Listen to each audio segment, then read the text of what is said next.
welcome to Well House Kitchen. I am here this morning with my lovely friend Frances Collier from Bodylistics, and we are going to create a lovely wild garlic pesto. So before I introduce, let me talk a little bit more about Bodylistics and Frances. Let's just talk about wild garlic. You should smell how it smells in here. It's amazing. So wild garlic is literally just sprouting at the moment. So we're in the beginning of February. I was out for a walk that I do weekly and noticed just the tips coming up last week. So I thought, yes, it's within a week. We're going to have some really lovely new shoots coming. And I always find with wild garlic that actually the sooner you pick it, the nicer it is. I've tried to do several crops, and when you get towards the end of the growing season, it actually tastes like grass. I don't know if you've ever experienced that. So these are lovely fresh green new shoots. There aren't any flowers in the plants at all at the moment, so they're really lovely to pick now. And then we've got some basil that comes in with that. We're going to use pecorino today rather than parmesan. Pecorino is a sheep's cheese rather than a dairy. So for those people who are intolerant to dairy, this is a lovely alternative.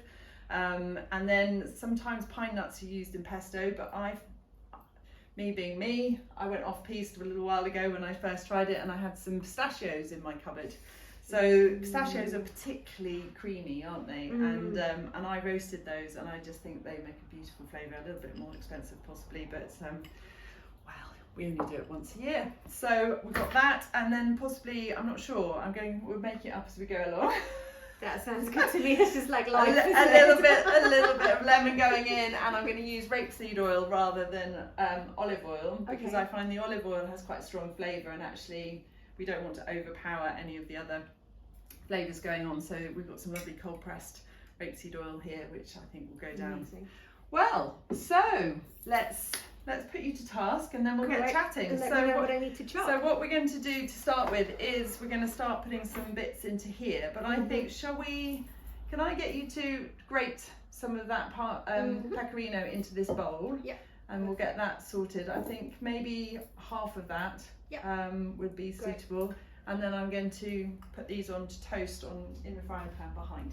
Can I just also say, so I come from theatre, so I'm a very, very visual person. So food, I mean, you should just see the different colours right here, not only the smells. So that's another thing. Oh my god, sensory is so important for food, isn't it? Totally. And all these different greens, and then you've got a bit of green and yellow. It's like a proper stage design. And that's where food and relationship with food starts, doesn't it? I think I totally eat with my eyes. I don't know about you. And I think the presentation of food is so important, whether you're cooking just for yourself or others or whatever. It's all about. But and also I can already feel my stomach is preparing the right ways of eventually digesting all of this, putting all the right fluids together to break it all down. And that's, I think, what's so often missed out, that we buy processed stuff. Not we.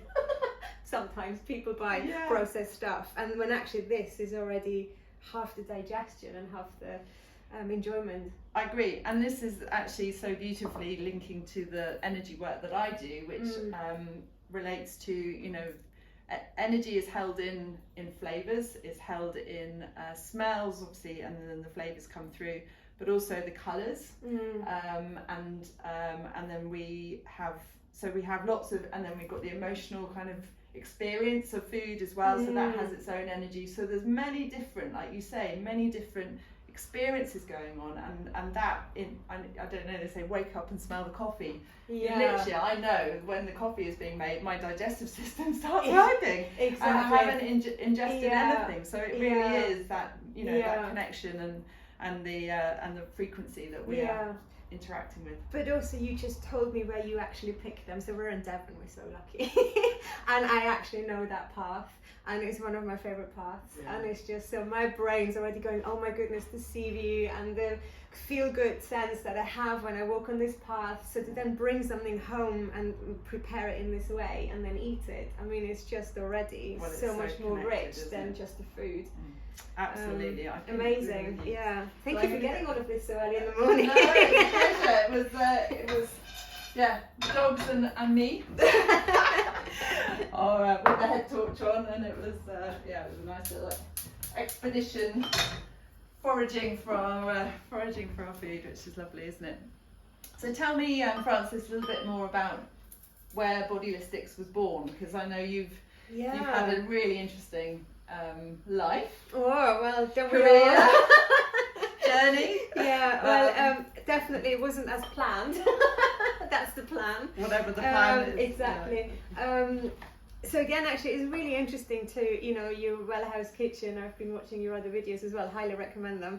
And just how actually maybe it has all started with food. I didn't quite realise that, but I've just always loved moving, and then I fell into dancing and just fell in love with dancing for the music and the movement, and then when you start training professionally, food is a very, very important thing, because it's your nutrition, how you feel, and having enough energy, but also how you need to look, and you've got ballet and contemporary and different styles, and everyone's got a different idea of what's what, and everyone has a different approach. And I trained 30 years ago, the world was very different. So all of this has really, I think, informed very much, and I didn't quite realise that until you've opened these Well House Kitchens, where my journey went. Right. So food has always been something that I feel very naturally connected to, and I'm quite an earthy, naturey girl. Yeah. And so that's where movement comes in as well, which is just lovely. So then I was very lucky to have dance, and it's a very creative way of living, but also it's quite tough. So at 16 I left home and was never taught to cook. So here I was having to feed myself and be in the big world on my own, and then become a dancer. So I did that for 10 years. For 20 years. For 10 years I was abroad. Right. So food abroad is a completely different thing. Whereabouts were you? I was a lot in Europe. Okay. Almost in a different country every year. Yeah. Where the companies were. And then I came back and I was in London in the West End freelancing. And then between dance jobs I needed some money, so I started to do body work and injury prevention. And so now I'm looking after the companies in the West End. But then, of course, with the pandemic, the West End collapsed. So now I'm figuring out where I am, and I live in Devon, down the road from you. Just helping with injuries to the body, but the injuries to the soul. Yeah. And food is a very big issue when you're injured, because it changes the way that you can exercise, that you can move. That you want to look after your body, because you want to help with the inflammation process or the injury process. Absolutely. So it's got lots of emotional and physical aspects. And I wonder when you're, I imagine when you're used to moving, training in such a sort of high, I suppose in that capacity that you do as a dancer and a performer, to then not be able to do that because of an injury, suddenly the food has to change, like the consumption of food or the type of food that you're eating has to change, doesn't it? Absolutely. And how do you manage that? Because I imagine actually that's quite a big journey in itself, isn't it? It's a massive journey. It's a massive journey when you're well. And it's a massive journey when you're injured. And it really depends how old you are. So I had my first professional job when I was 18, and you know talking about how you have conversations with your kids about food and the family, and we didn't have that. You were just you had to just function. Sure. So everyone has their own body rather than enjoying that experience. And so when you're 18 and you're dancer, your body's still changing. You go through teenage years. That's a whole other story as well. And then suddenly, 10 years further on in your professional life, you have a different way of how you eat, and also the demands on your body. And then you stop dancing and you have to do other things, and then how does that transition? So I really feel every stage in life has a different way of how you welcome the food into it, I think that's right. And I think that can, well, in my experience as well, is so often, particularly if you have been quite restricted perhaps, or following a particular diet, or something has worked for you, there's a tendency to kind of keep defaulting back to that thing, and then suddenly you get to a certain stage in life, it's like, well, it's not working, I'm trying this and I used to do this and it used to make all the difference, and now it doesn't. So it requires a whole new education, doesn't it, and reconnection with your body actually, and getting to know and how to nurture and support it through the transitioning. And my passion more and more is about connecting to the seasons of change, and actually it's that acknowledgement that we are continuously evolving, aren't we? And it's okay, and it's, you know, it's not as scary perhaps as people feel. It just requires a slightly different way of being. Yeah, and actually it's very interesting. I think movement is the same as food, where there's an element of trust, where you also start to find out what really works for you. Sure. And it's the relationship to the food. So quite often now, because I'm helping people get through injuries, and there is a bit of coaching and counselling and emotional support, and people go, oh, so what shall I eat? And it's like, well, how does it feel? Like, what are you drawn to? There isn't or they ask me, what do you eat? I want to be like you or something. And I'm like, well, I've got a completely different environment, setup, body, experience, like background, metabolism. We need to know what you need. And there is so much out there, and, you know, people think, you know, minerals and pills and this and supplements and that. And I don't know, if you can smell this from just outside, like, there is more nutrients to be had than just what you've actually got in this bowl.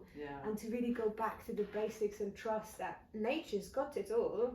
In the same way that your body, the movement is there. We're born to move. You don't have to, you know, necessarily go and invent it and, you know, the latest thing and what's the best technique. It depends on what works for you. Some people love running, some people love dancing, some people love swimming. Like, some people just have a completely different approach.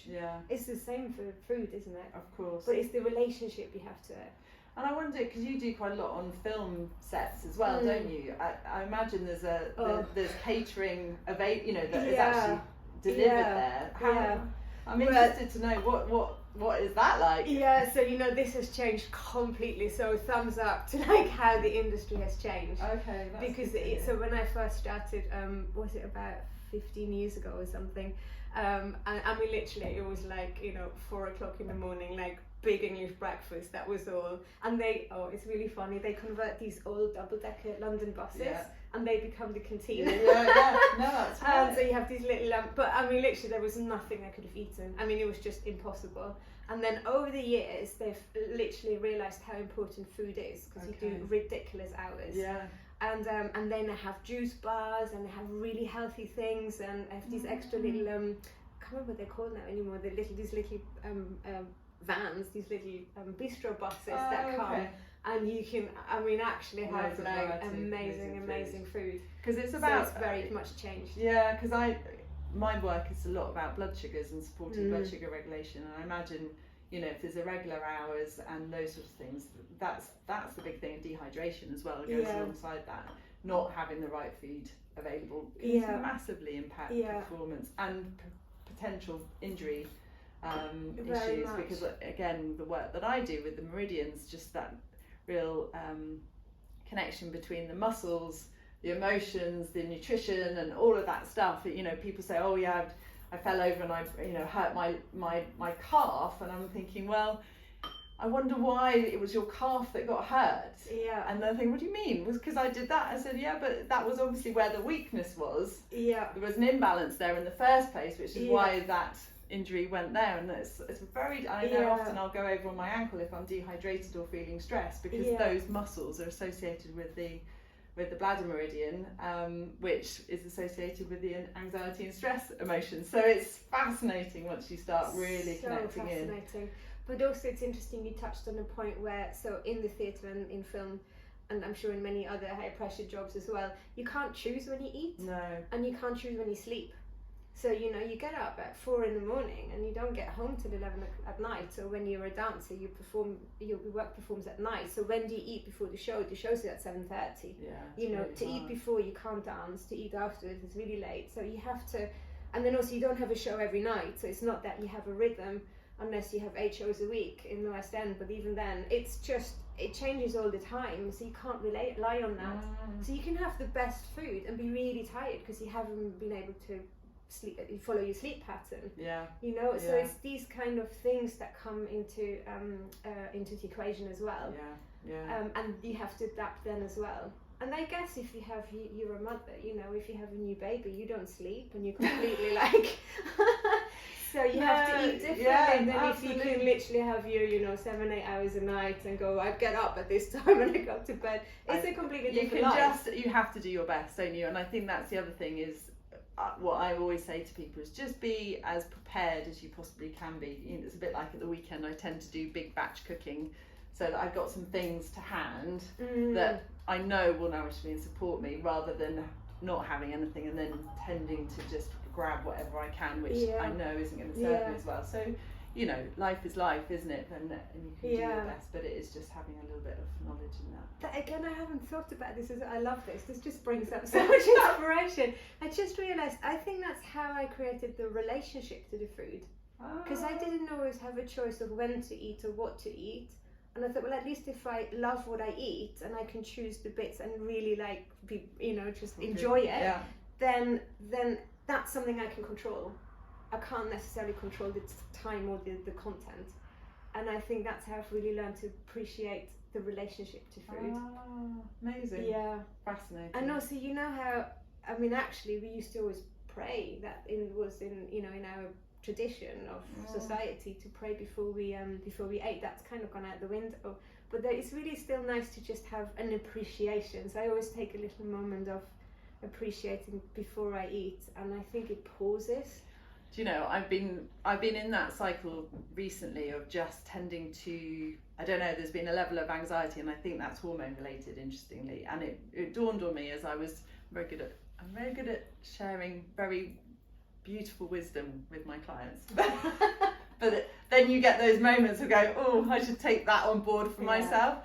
And it really sort of, exactly what you said. I just said to myself, you know, just take a moment just to switch the gear, just to be present, because I think just having that opportunity to be conscious in your eating and really enjoying the flavours, really enjoying the textures and really digesting it in a very different way, I think your body has far greater chance of actually assimilating the nutrients and really having the full experience, and the digestion is supported, isn't it? And I think that's again the bigger challenge of life. We all tend to be in this sort of summer season of frenetic output, and I think particularly the winter months actually is a real opportunity just to kind of slow it down, because we tend to be craving the more starchier things anyway, which require a bit more digestion, don't they? So I think it's a really good point. It's a really good point.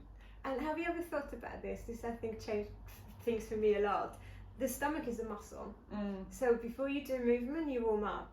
So before you eat, you know, you should warm up your tummy. It's a good point. Actually, the Mayans, they've got it sorted. If you have any questions, the Mayans have got it sorted. Old spiritual. Ancient civilization. Exactly. So you can actually, and also, you know, the stomach is actually really high up.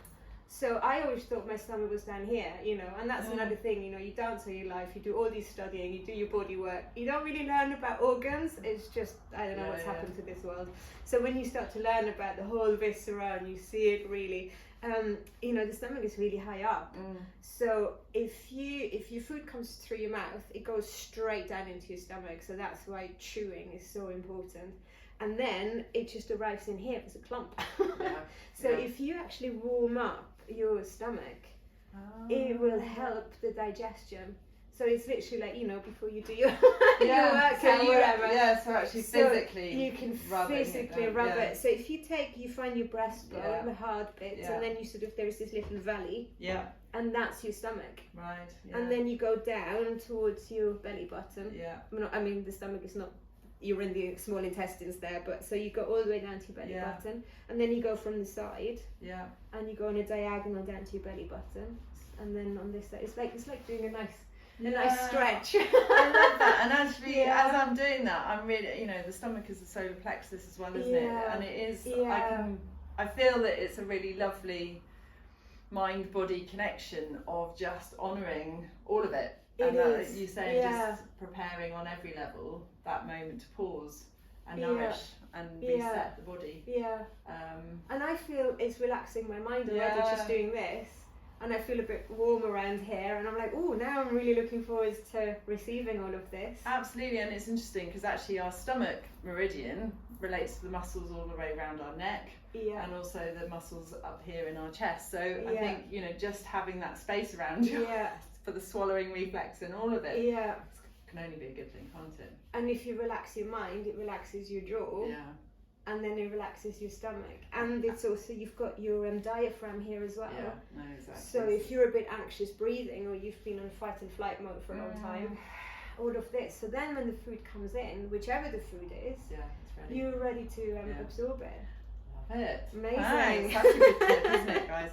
So just to fill you in on the what we've been doing so far. So Frances has been grating the pecorino.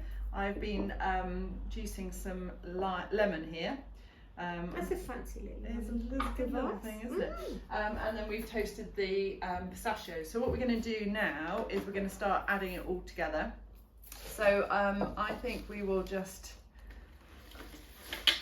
shove it in and hope, probably not too much at a time, but I'm just going to layer it up. I think. Should I do a bit more? Well, we can maybe. Is the answer. I don't actually know. So you'll get used to me and my cooking. It's very ad hoc, and sometimes it works and sometimes it doesn't. But it's all good fun. This is my creative outlet. So let's just add some of those pistachios. It's such a lovely thing to do together as well. Do you know, this was something that I'm really conscious of, is, you know, in more Eastern cultures, cooking, well, not necessarily just Eastern, but, you know, a lot of other countries, they do cook together.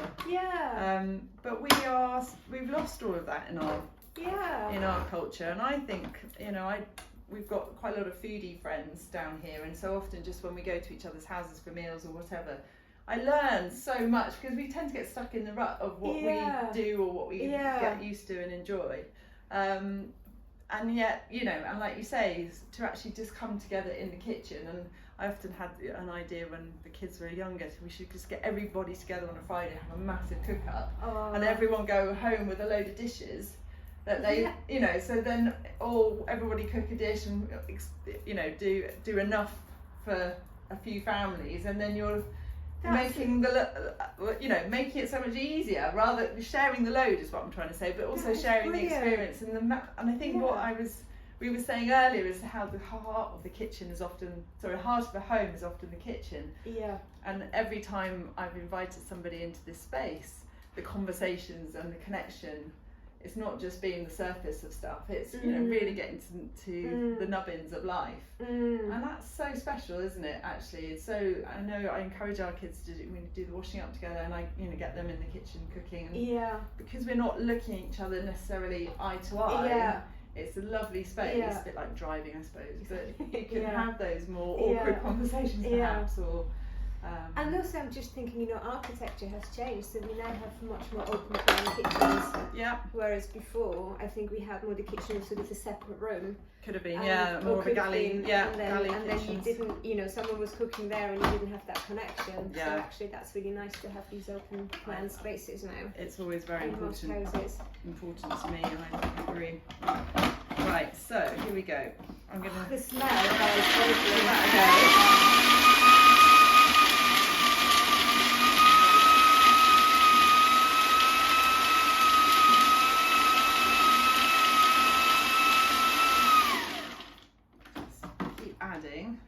Very right, we probably don't need that, but feel free to rescue it. So I'm going to add now also some basil, because that gives it a lovely balance of flavour. Honestly, guys, the smell in this kitchen is insane. I was just thinking, I'm working with a client later, I have to be a little bit careful here. How garlicky I end up. But hey, well, it's interesting you should say that, actually, because I love garlic and it's really healthy for you. But I've had to stop doing that because, can you imagine, you get a treatment as how are you today? It can be a bit intense. So it's, I mean, that's another thing. I think food, like my profession has really restricted me eating certain foods. So when I'm on holiday, I just fill up on garlic. But I can't really, because also it would come through my hands if you have your hands on someone's face. So it influences you. Yes. Time to change your profession.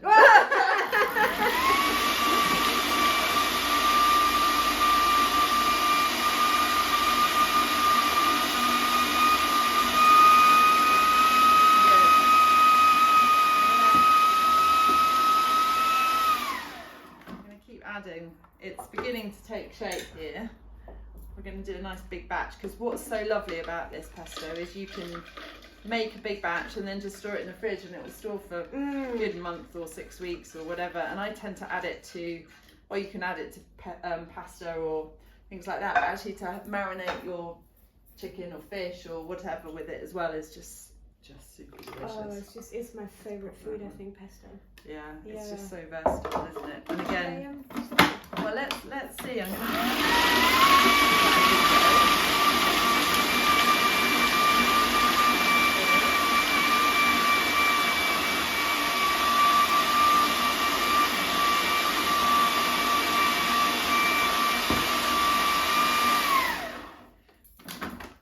fancy little machine you've got there. Well, do you know what? I was over the weekend. We've been doing a lot of washing, and I was just going, I'm so grateful for the washing machine. And it's like, to me, it's like, I'm so grateful for a food processor, because these things weren't, they're quite a new invention, relatively speaking. If you want to try a bit, I don't know. We'll need salt definitely, because that. Oh, it is so good. Oh, it is good, isn't it? Oh, this is so good. Okay, we're going to keep building. But yeah, that toasted pistachio. Dangerously good. Yeah, I mean you could just eat it out of the pot. Oh my goodness, that's I'm gonna do all of this. You've got to do this recipe. It's punchy. But if you like punchy, it definitely. But also this would go with like toast, for example. Oh yeah, you could put it with anything. Rice with pasta. Also dressing on salad. I was thinking with roast veggies, green vegetables, and then you can put the pesto and the herbs on top. It's very versatile. You do need to keep adding that.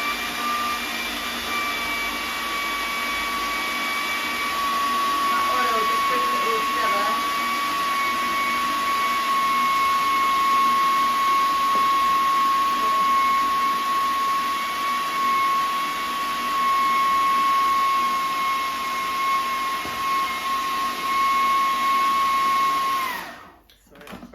I'm definitely not going to do any treatments today, because come and see me tomorrow, not today. I know, it is punchy this. I might have to wear a mask later when I do my work with my client. Might just take her some and get her to have a bit too, and then we'll be in the same space. Maybe that's the way to do it. I think that's probably the best way. I'm going to just add a little bit of salt, which actually interestingly can just help to soften it a little bit flavour wise and balance that out. So I know everybody's a bit, I can't add salt. Salt's so important. We need salt. Oh, that's another thing, especially if you're an active person, you actually have to eat salt. Yeah. A lot of people see it as the enemy, don't they? Yeah. But I do think we just need to get it again, the balance of all things. I love that this is coming back up. I know, it's getting a bit stubborn, but it's getting there. There we go, it's beginning to mush down now. So yeah, sorry, it's a bit noisy, but you get the idea. So Frances, we were talking earlier, weren't we, about, well, I was suggesting that we might do some pasta. Yeah.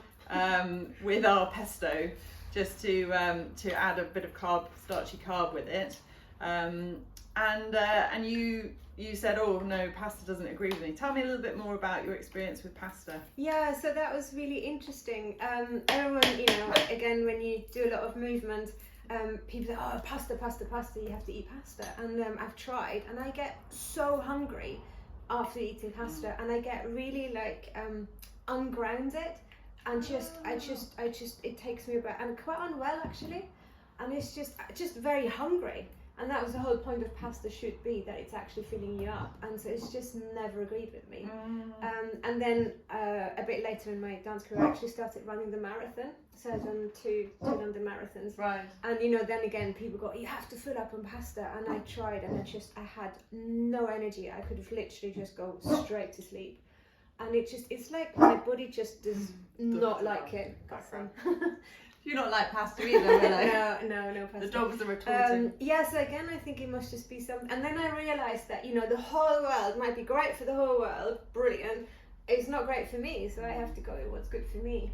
And I'm a real grain person, just hold me rice and spelt and like ancient things, whereas other people say don't eat grain. I mean, it's just, for me, I live on that. Do you happen to know what blood group you are? A+. Yeah. It's really interesting. I've done a little bit of work with different blood groups and different foods relating that seem to support those blood groups. And it's not, you know, it's like all of these things, we have anomalies within it, but blood group A tends to favour the grains, not so much the meat. They can't process the meats. I don't know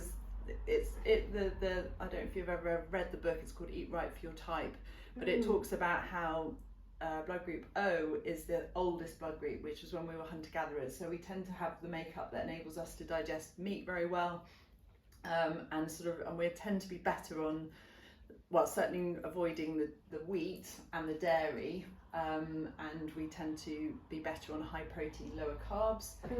Blood group A is when we started cultivating crops. So we became more cereal based, I'm a farmer. More grain based and less meat based. So less acidity in the gut. So breaking down meats tend to be a lot harder. So that's really interesting, isn't it? And then blood group B came, and then you've got A and B. I can't remember the details of those, but you can often tell the personalities. Actually, I was going to say A anyway to you, but there's a lot of interesting kind of personality and physical types that go with the blood group. But again, it's so interesting what you say, because I've tried to force myself to eat meat, because again, for that reason, they say if you're an athlete, then you need to eat meat, and I just really struggle with it. Not only absorbing it, but also just the whole moral aspect. I feel like unless I can shoot the animal myself, like if someone else has to, I just can't. Anyway, but it just didn't really. My body didn't really feel well. But I used to force myself because that was the done thing, and together with the pasta as well. And it was just. And I've stopped eating meat, I don't know, 20 years ago. And honestly, like people go, you've always got so much energy, you're never tired, you can keep going. I literally, like, I've got stamina for... You've worked out what works and for you. it just really, really works. And it was so interesting. Then when people say, oh, what do you eat as a dancer? Or what do you eat as whatever? It's not as the profession, it's not as the person, it's what works for you. There isn't a fits all, and also that's why if you need meat, then by all means, it's really important that you have it. Absolutely. And I think must be very difficult when you have a family. How do you do that if you have different people who need different things? But also, I think that's where a lot of pressure comes in. So I used to be put under pressure so much, like, well, you know, you have to eat meat or you have to eat this, and I just was really feeling sick afterwards. And then I had to sort of, like, you know, take the plate and sort of try and have. I had these little strategies in place of just like having a pact with my brother, and I was just like go like, you know, when no one sees, or just, you know, go to the toilet just so that I could pass by the bin in the kitchen. But it was just horrible because I had to kind of like be sneaky about it. So then you've got the emotional and then it becomes a psychological issue. So to now be able to say to people, do you know what, it's just because this might not agree with you, and you have to eat what's right for you.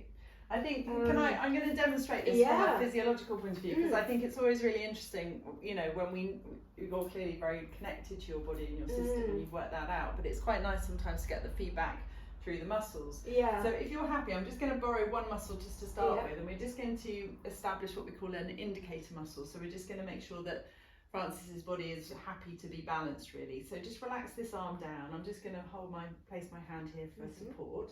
If you could straighten the arm for me there, and just I'm allowing the arm to be a bit higher than I ordinarily would, just so you can see it actually. But I'm just going to ask you to match the pressure that I'm going to be placing downwards, and I want you to just see if that's an easy and effortless hold, we call it. Okay. So, and hold. So how does that feel? Easy? Very easy. So what I'm going to do now is I'm going to challenge the energy flow into that muscle. So I'm going to just actually take the energy backwards or down the wrong way, down the central meridian.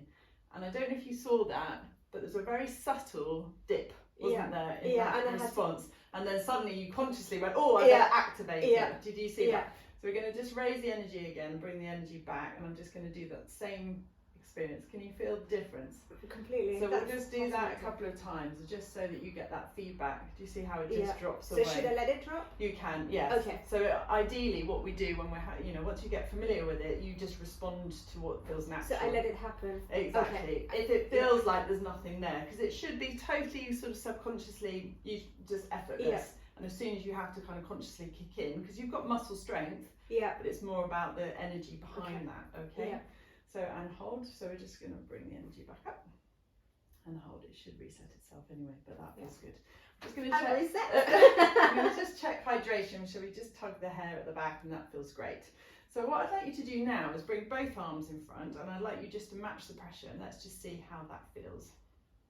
It seems to be dropping. Yeah. Okay. So I'm going to work to reset that, and I'm just going to massage a couple of points on your chest and hold a point here on your forehead. Is that all right? Yeah, perfect. Great. So I'm just going to support Frances, and we're just going to rub these points here and just do a little reset. How does that feel, me doing that? Oh, it's very nice. Didn't expect to get a little balance, No, did you? There you go. That's a bonus for you. Great.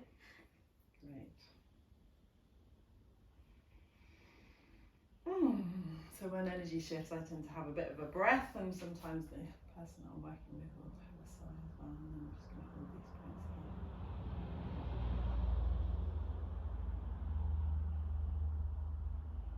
I know Frances has been a very busy bee recently, so it's probably just the body feeling a little bit out of sorts. So we just bring it back into a place where it can receive that. Lovely. So if we can just bring those arms in front of you again, and let's just see how that feels now. Ooh, Feels better? that feels really nice. Lovely. So then what I'd like you to do is we're going to create a sentence which is personal to you, is positive, possible, and personal, positive, possible, and in the present tense. Okay. So it's like an affirmation, for example. Yeah. So it might be, so let's talk about